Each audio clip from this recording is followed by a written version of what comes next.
In this video, we will discuss about another type of simple fleshy fruit, that is drupe. In our previous video, we discussed about berries. Drupe are also called stone fruits because of stony endocarp which is present in these fruits. Their pericarp is differentiated into three layers because they are fleshy fruits. So outermost layer, that is epicarp, and inner to epicarp there is mesocarp, which is edible part of mango. Innermost is endocarp, that is stony layer, which is encloses the seed inside it. And drupe, they are derived from superior ovary. Drupe's examples are peach, plum, jejipus, we call that bear, and coconut. Coconut is also a drupe. In case of coconut, the white portion which you can see here, this white portion is endosperm, which is product of double fertilization, as you studied in class 10, that one male gamete that fuse with female gamete and form zygote that will change into embryo, another male gamete that fuse with polar nuclei and form the endosperm, which provide the nourishment to the growing embryo. So edible part in case of coconut is endosperm, while the outermost portion, which is showing the hairy, brown hairy structure, which are fibrous mesocarp. They are fibrous mesocarp, and inner to fibrous mesocarp, endocarp is there. It is very hard cover. Inner to endocarp, seed coat is there, and innermost portion, that is white in color, whitish, that is called endosperm. And when it is young, the coconut which we purchase to use its coconut milk, in that outermost cover, that is green, that is epicarp, and the white portion which we eat, that is cellular endosperm, and coconut milk, that is nuclear endosperm. So coconut is the drupe, and these fibrous mesocarp that yields coir. Coir we use to make rope like things for our use. Third type of simple fleshy fruit is pome. Before it we discussed about berry, we discussed about drupe. Now pome. Pome's example is apple and pear. Apple and pear, they are pome type of fruit. In these fruits, thalamus form the edible part of the fruit. This major part of the fruit, it is formed from thalamus. So edible part is thalamus here, while ovary that lies at the center here. And its pericarp is differentiated into two layers, outer pericarp, inner pericarp, and inside inner pericarp these are the seeds which are present. So actual fruit which lies inside, it is formed from polycarpellary inferior ovary, and major part is formed by thalamus. Because of this reason we call it false fruit. Another example of pome is pear. Okay, so apple is pome type of fruit. Another type of fruit is, or second type of fruit after simple fruit, is aggregate fruit. Aggregate fruits are those fruits which develop in groups, or we call these fruits itario. So itario is a group of simple fruitlets that develop from free ovaries of single flower. Many carpels are there, but all the carpels, they are free, they are not fused. So these carpels, each carpel going to change into fruitlet, and all the fruitlets together they form one fruit. We call that fruit aggregate fruit because that is collection of various fruitlets. And bunch of fruitlet is called itario. Aggregate fruits are of different types. Number one, itario of follicle. Itario of follicle. Follicle we already discussed under dry fruits.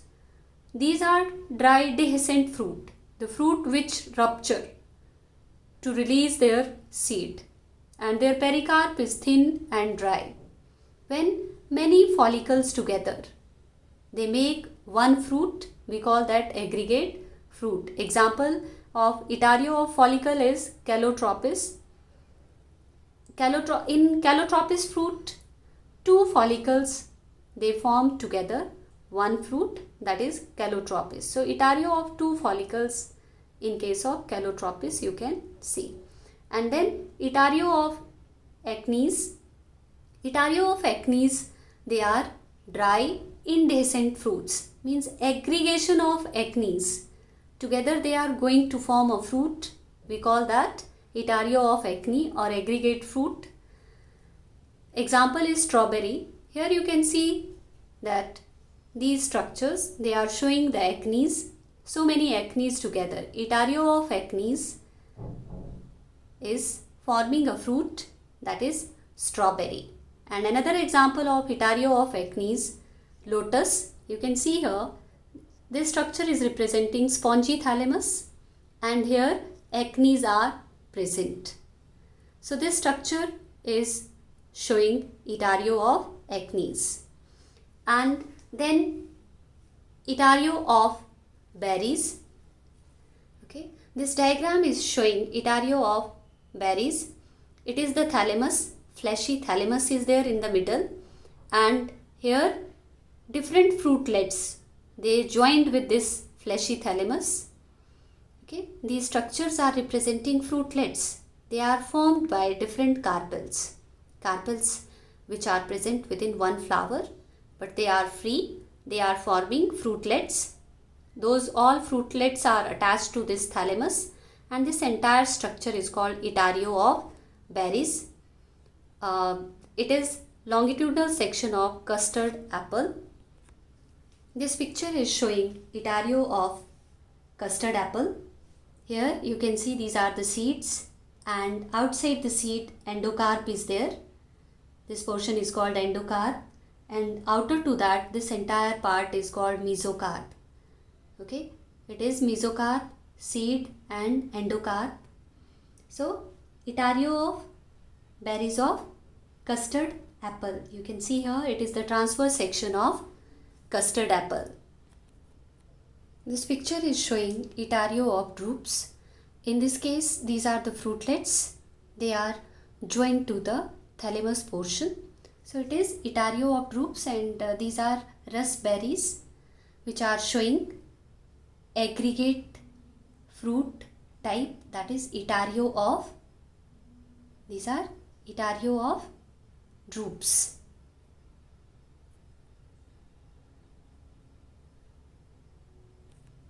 Third type of fruit is composite fruit.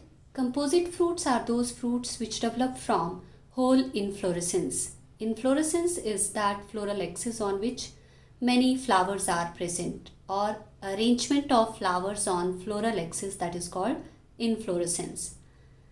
Means in case of composite fruits, several ovaries of several flowers together they are going to form a fruit, and that fruit is called composite fruit.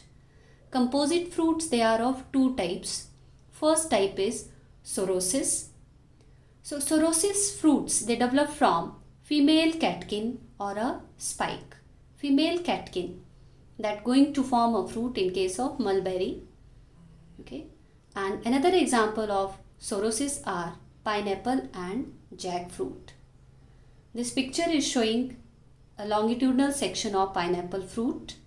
This middle portion is fleshy peduncle. Peduncle is that axis on which flowers are present. So it is the fleshy peduncle, and to the fleshy peduncle remains of flowers. These outside parts, they are showing the flowers, while these are fruitlets which develop from different flower. So these fruitlets, they attach to the fleshy peduncle, and together it forming a fruit, that is called sorosis. Another example is jackfruit. It is longitudinal section of jackfruit. The middle portion, it is peduncle, and to the peduncle these are the seeds, and its outer covering, rind of jackfruit, skin of jackfruit is spiny.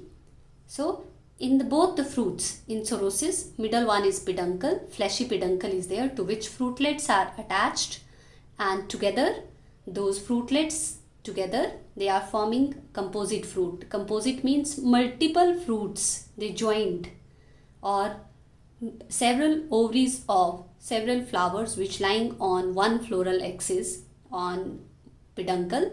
Together they form a fruit, and examples are mulberry, pineapple, jackfruit.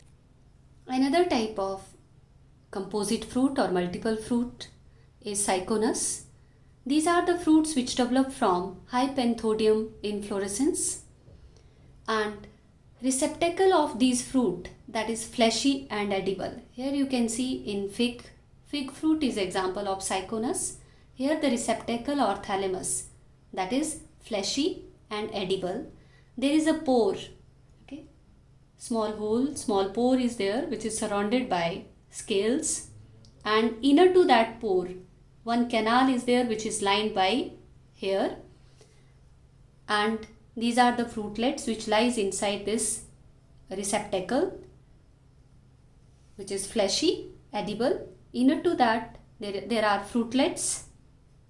Okay, so example of Cyconus is fig, or fruits which are present on people.